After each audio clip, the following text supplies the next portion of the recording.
Welcome to the D Shift podcast, where we provide inspiration, motivation, and education to help you transition from the challenges of divorce to discover the freedom and ability to live life on your own terms. Are you ready? Let's get this shift started. Hello, and welcome to this episode of the D Shift. And I am really excited to be talking to an expert on a topic that is really important for a lot of people who are at the end of their divorce. Some of them even maybe earlier towards the beginning and the middle of their divorce, but definitely post-divorce. And that is the whole concept of getting out there and getting back into the dating scene, if you're interested in doing that. After you go through a divorce. So let me introduce you to my guest. Laurie Gerber is the founder of Laurie Gerber Coaching. She is been fully trained, or she is licensed, which is even better than being trained, licensed in the Handel Method, which I'm going to ask her to explain a little bit here. And she focuses on love coaching, particularly for those who have find themselves single at some point in time in life, post-relationship, whether that's divorce or the death of a spouse or some other kind of life situation. So, Laurie, welcome. So glad to have you here today. Great to be here. And before we get started, I always like people to know a little bit about why this is important to you, because I think when it's important to us as speakers, it becomes more important to the people that are listening. So tell us a little bit about what got you into this area of focus, because I'm guessing that probably like me, you didn't at 5 years old decided you wanted to be a love coach, right? You know what? It was about age 15. Interestingly enough, that I was fantasizing about helping families get along better. I wonder why. I was dreaming of that, interestingly enough. But my career took many different paths.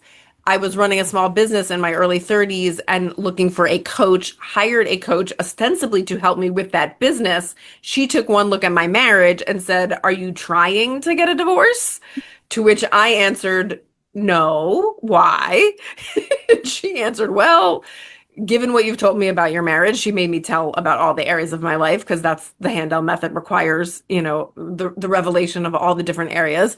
She said, I would focus there first if I were you, unless you want to really upset your life with a divorce. And I agreed. I didn't want a divorce. I didn't want to lose my husband, but she pointed out the fact that I would never listen to him and had stopped having sex with him could start to become more of a dire problem in addition to all the fighting. And so I did, in fact, in that moment, change my focus of coaching to love and away from career. But she helped me so quickly fix what was not working in my relationship. We then very quickly proceeded to hit career as well as all the other topics. And by the time I was done coaching with her, about 6 to 12 months in, I was now looking at a career change. And I was racking my brain to figure out what I wanted to do. As an entrepreneur, I was already used to freedom, used to making my life work around my desires. And so when she ultimately offered me a position at Handel Group, teaching the Handel Method, training other coaches, being the spokesperson for love coaching, all the things I got to do there, I gave up my entrepreneurship for a while and went to work as an executive in that company, had many roles, many hats, and developed myself as a love and dating coach. So we had partnerships with Match.com and JDate and Zoosk. And so I not only could coach couples who were in trouble, but I could also coach singles who are looking for love and trying to do it right the next time. And then recently, as my parents aged and got sick, I went back to being independent, but now licensed that Handel Method that worked so well on me and has worked so well on my thousands and thousands of clients over the years.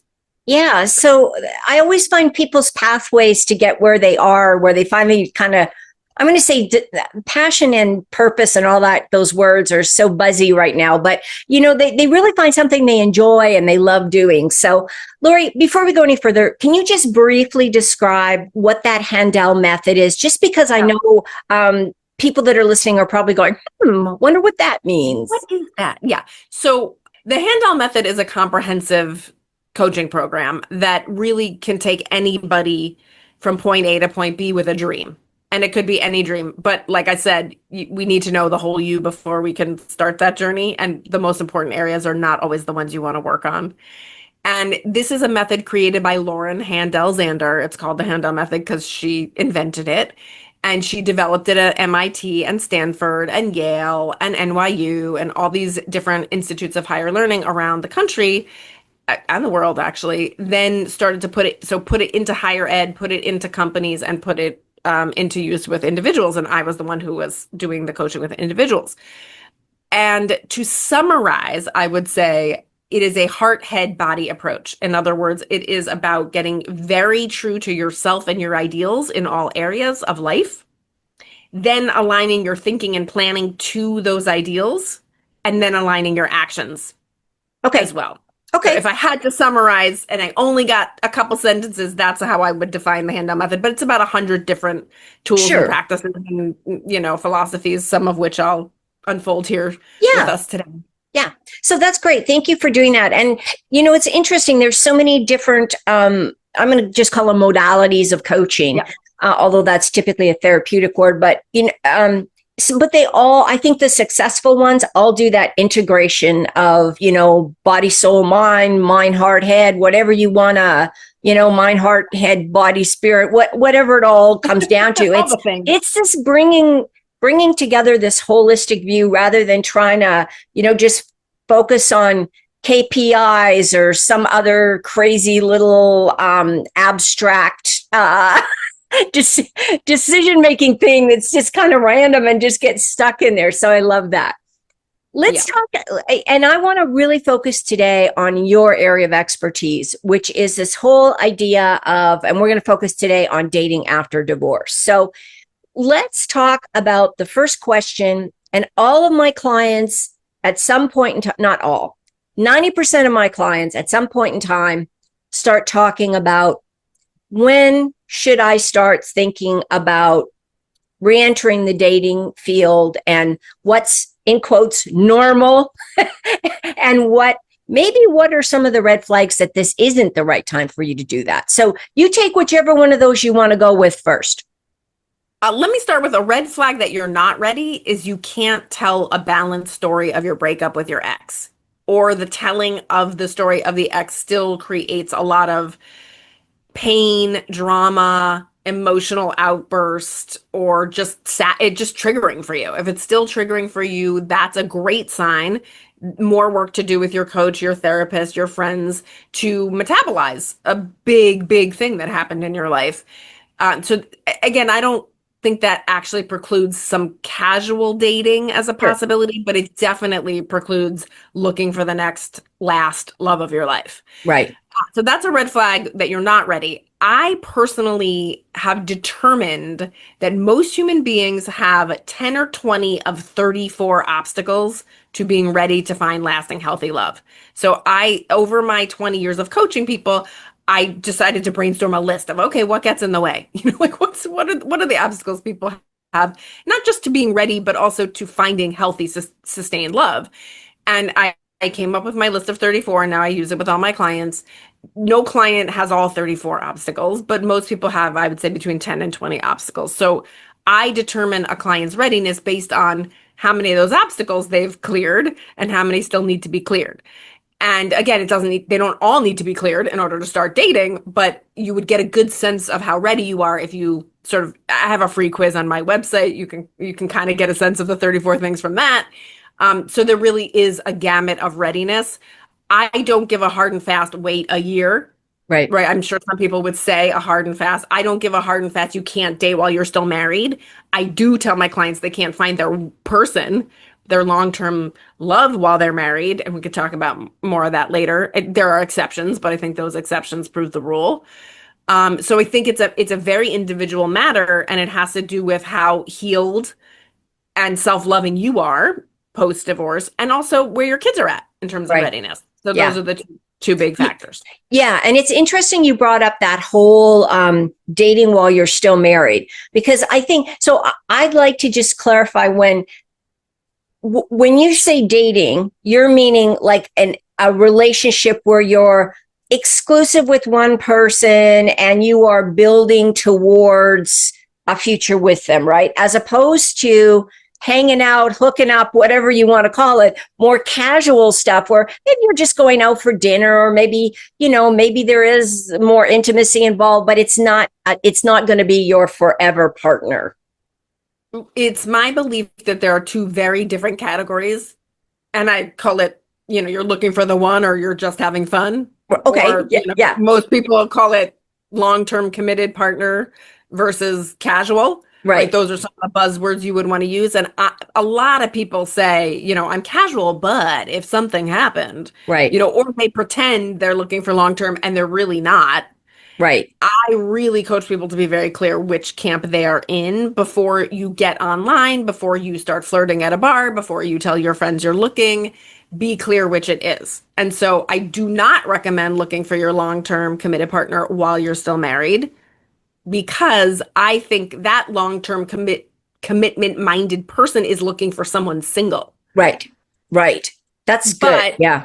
yeah, but there could be exceptions to that rule. I've seen it work occasionally. Um, Conversely, I do think if your divorce is lasting such a long time, Yeah. and you actually are emotionally resolved and you've done your work and you haven't been late in however long, that casual dating is actually really a smart idea before you start looking for the next long-term love of your life. Right. Yeah. So I like that. And I like that because it's a more nuanced approach, but it's also practical, I think, because and I should have looked this statistic up, but I remember because I used to do the co-parenting class, and we had a statistic there, and I'm guessing, now this was years ago, so this statistic may be old, but 75% of relationships that begin when one partner is still married, one or both partners are still married, will end in divorce in the first 2 years after they marry. That's the highest divorce rate group. People where one of the partners was in a relationship when they that really backs up my anecdotal experience. Yeah. Well, because I think, an affair is exciting. I mean, I've never had one, so I'm going by, it's just what you heard. just what other people tell me. But it makes sense, right? It's, you're having an affair. There's kind of that sense of, kind of excitement and sneaking around and intrigue and all that kind of stuff. And you're not really spending long sustained periods of time with this person. So they can kind of gloss over all the you get them at their best. They're truly at their best, and they get you at your best. Yeah. Absolutely. And then all of a sudden it's like, you're married, and it's the toothpaste in the toilet lid thing comes up over and over and over again. Right. Exactly. So I think that's really good advice, Laurie. I really like that. Let's talk. So that's when you shouldn't be dating. What about when, like, I know you talked about the year. What do you see as sort of most people's needs to spend some time rediscovering themselves, especially if they've been in a long relationship? Because you do lose a lot of yourself in those long relationships. You become part of this conglomerate, we, as opposed to me. So, right. I think it's order of operations. So number one, get your divorce underway and or finished logistically. Number two, stabilize your kids and your family, your own. And then number three, stabilize your career or whatever you do with your time, your finances, your health. Then, right? Like, then in order of operations. So if you can do all that in 6 to 12 months, great. But if that takes you 2 to 3 years, I don't believe in rushing the second, third, or fourth time around. I believe the lesson of the first time around or the second time around is in the third or fourth time around, there's no rush. You can, and I specialize in women over 50. So I especially believe this is your time. This is self-discovery. And one of the obstacles, to your point, one of the obstacles to finding healthy, lasting love is you don't love yourself.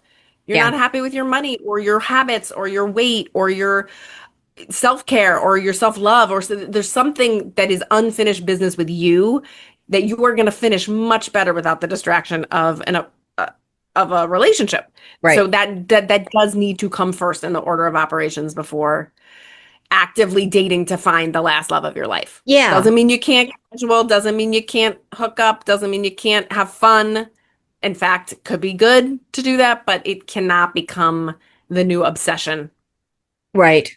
Right. I think that's really wise, especially, I'm just going to throw this out here, especially if you're coming out of a relationship where you feel like you were emotionally, beat up during the relationship. Like if you're coming out of one of those high conflict, highly toxic relationships and divorces, it is not the time to jump right from the frying pan into the fire, because unfortunately you are at a very high risk of attracting the exact same type of partner when you do that. Right. Yeah. That's your time to take your lumps, learn your lessons, work on yourself so that that's no longer your cosmic resonance. Yeah. Yeah, exactly. So let's talk about the next important point, and you alluded to it in your question, in your answer there. What about dealing with the kids? So this is very different. I'm guessing if you're dealing with younger children, say 12 and under, or if you're dealing with preteens, tweens, teens, and young adults, or even older adult kids. So let's start with the younger kids. I know you mostly work with women 50 plus, but it's possible to have younger kids under 10, even at that age. So what would you recommend? How do you deal with the kids in the whole dating thing? Yeah. Well, first I just zoom out and say, as a parent, your happiness matters to your child. And if I had to, I often tell my clients there's three things you owe your kid. Number one, some undivided attention and unconditional love. Number two, wanting to know who they are, like being curious and in their world. And number three, modeling what it looks like to be happy, specifically in love, health, and whatever you do with your time or your job. Those are what kids need. And they don't need two parents to do that, by the way. I think they need one or one adult, not even a parent, one adult that is a regular figure in their life to provide that for them in order to have the chance at those things in their own life. So the context of how to do the kid reveal is your happiness matters. And if you sacrifice your happiness supposedly for the kids, aka blame your kids for why you can't have love, it doesn't benefit the whole family. Conversely, if you go too fast and don't care about your child's needs and don't consider their needs in the process, that also will not have the best possible effect. And I see people going both ways, putting their kids' needs way above their own, putting their own way above their kids. Neither of those works. So it's really a balance, just like in any healthy love relationship, both people's needs need to be considered. And I would recommend, even if you're just about to get divorced, you're just getting divorced, you're just post-divorce, however you're talking to your kids, include your parents are going to be a lot happier this way. This is why we're doing it. We're doing it to show you the possibility of something better. Right. And that means that at some point, each of us might have new partners. Right. Just want you to be aware, right? And I think you could say that to a 3-year-old, a 7-year-old, a 17-year-old in an age appropriate way, so that it's not because listen, I've got a client who has been in a new relationship post divorce for 2 years and has not told her 12-year-old son. I was just talking to her last week and it blew and I thought, oh my gosh, now it's going to be such a breach of trust when she finally tells them. Yes. But the reason she's not doing it is because when he was 10, he said some flippant comment like, oh, mom, you'll never date again. And she froze and never responded for 2 years. Wow. Yeah. With someone he even knows the person. Right. So it's like you can't, you really, I'm hoping you're listening early enough on that you can start to make it a non-taboo topic with your kid. Right. Where you can say, eventually, mommy and daddy are going to have relationships, or, something that alludes to the hope of the possibility of the idea. So they're not shocked or thinking, now you've closed up shop, because that does not send the right message to the kid that love is now no longer possible, or love only hurts, or, we want the kids to believe we did our best. We created you. That was amazing. We've had a good run. We just went in different directions. We were no longer compatible. We didn't want the same things. So now, eventually we're going to try again. Right. Okay. That being said, I would say 12 and up gets a lot more visibility on when you're going to start to date again, and for that age range, I would start talking immediately. Oh, I'm thinking about it. What do you think? Hmm. Before you start, ideally, right? Because this poor woman, 2 years in, has so much explaining to do if he happens to ask how long it's been. So I would start age 12 and up, I would start planting seeds as soon as you're thinking about it and simply ask, how do you feel about that? What do you think about that? Right. Thinking and feeling are two different things. Depending on your child, you may get a better answer to one versus the other. And all you owe is caring about their experience. You do not owe changing your life or making decisions based on their experience, but you do owe caring about their experience, letting them know you care about their experience, negotiating possible ways to make it easier for them. That doesn't mean if they go, no, you can't, you listen because they're not the boss, but you do listen to what they feel. Right. For the younger age, because the younger age doesn't understand that early dating is tumultuous, people can come and go. I would wait longer. I would wait until you actually like someone to Right. say something to your younger kid.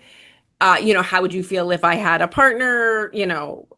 I've been dating. What do you think? And then let that response determine how soon you would introduce a new partner. Right.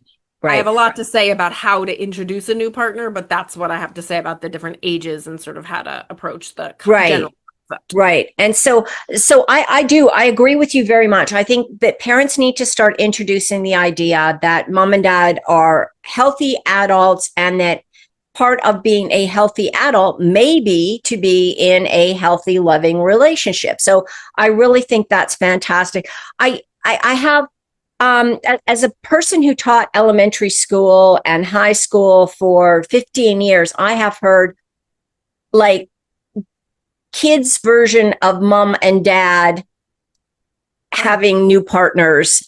And I think sometimes kids feel pressure to agree, to just say they're okay with it when in reality they may not. So I think the thing is, like you say, if you're just open, if you asked kids before you introduce your partner and say, hey, this is so and so, and I really love him or her. And oh, by the way, they're moving in next week. And what do you think of this? That is worst case scenario. Like, Right.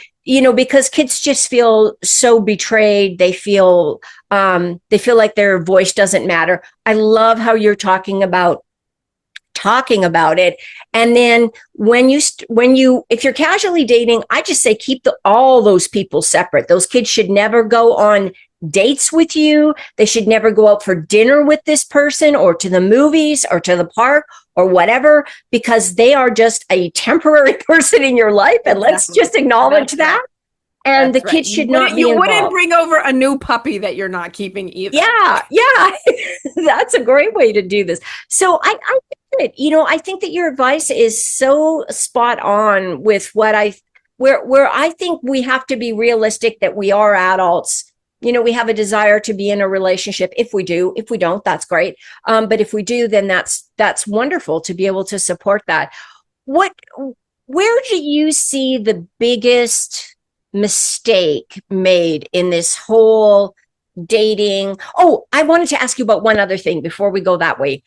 What about adult kids who are not too excited about maybe 60 or 70-year-old mom or 60 or 70-year-old dad now entering back in the dating scene? Yeah.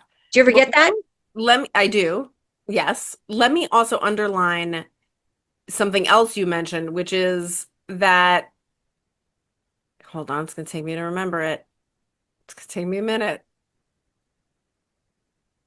Don't expect your kid to be happy about you having a new partner. If they're happy, great. They might be. If they're off having a fabulous life and they see that it makes you happy and the person that you've chosen is a healthy choice, maybe. But there are so many reasons a kid at any age would not be happy about you having a new partner. Again, it doesn't mean you don't get to have one, and it doesn't mean they won't change their feelings as they acclimate. It's like telling a kid they're going to move, right? There, it's like, no.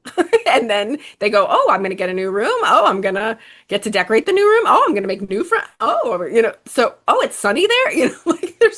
So it takes kids a minute to acclimate, and they've just had to acclimate, or maybe aren't quite over the demise of your relationship with their other parent.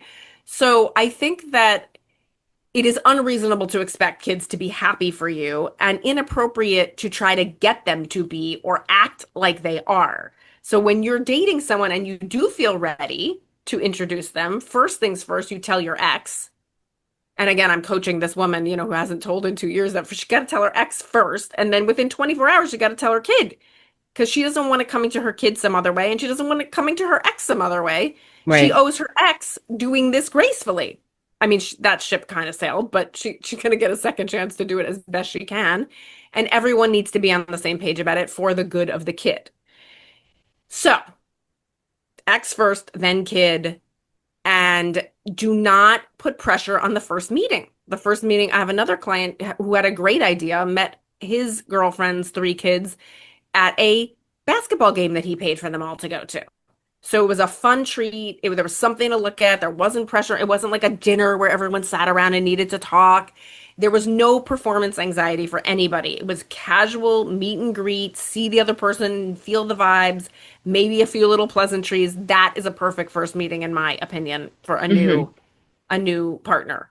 Any pressure for the kids to perform or feel a certain way, I'm going to underline inappropriate, including adult children who you would think, oh, they're adults. They should get their act together and support me.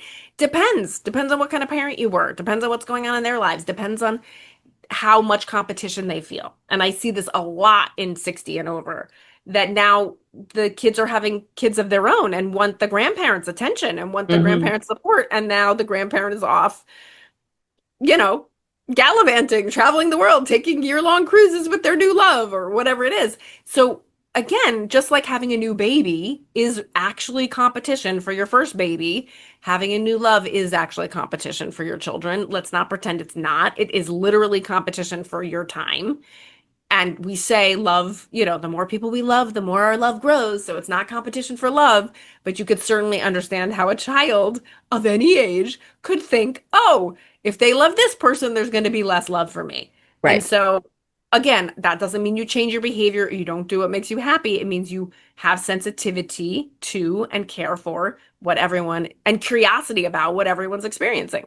Right. Right. And sometimes I found that, encouraging people to just be upfront, like you said, and have a family meeting and get together and say, look, this is, me and my new partner are planning this cruise or whatever it is. But I also want to make sure that I'm able to spend time with each of you. So let's be adults and look at the calendar and let's get some scheduling done here so that everybody feels they've got that time. So really important. Laurie, Heart, head, body. yes, we have covered a whole range of topics here. I can't believe how fast this time goes. Of everything we've talked about, what do you think is the most important thing to remember? It's to find that balance between not blaming your kids for why you can't have love, right? So don't give up on love if it's something your heart calls to because of your kids. And conversely, practice love. Practice love as a verb with your own children, which is caring about their experience as much as you care about your own. And being, I think that hardest moment actually is that moment where you're about to hear how your kid thinks or feels, where you've said, hey, how is this for you? Because you want to know what their experience is. And then you just have to listen and not react. And you just have to open your heart and be a parent and care about them and not go crazy thinking they're going to think that forever or feel that forever or that it's even true. You're just being there witnessing your child's experience. That is the hardest thing. Again, at any age with someone of any age, that is a really hard thing to do. But if you do it, it pays off so well. Wonderful. Thanks. And what a positive way to end this up. Laurie, if people want to find out more about you, what's the best way to get hold of you or find out more? Yeah. So they can go to lauriegerber.com, LAURIEGERBER, like the baby food. And there you will find that free quiz if you want to take it. That's at a banner at the top. You can fill out a form to get a consultation with me about private coaching, or you can do my free hour-long webinar that talks about how you're going to choose differently next time. Yes, and Laurie has kindly offered that gift of a free webinar, so that's all found on her webpage, but you can also find it in the show notes. So, Laurie, thank you so much for being here and sharing all of this information, And I look forward to having a future conversation with you. Wonderful. Can't wait. And thank you all for listening to this episode of The D Shift. And don't forget to tune in again next week.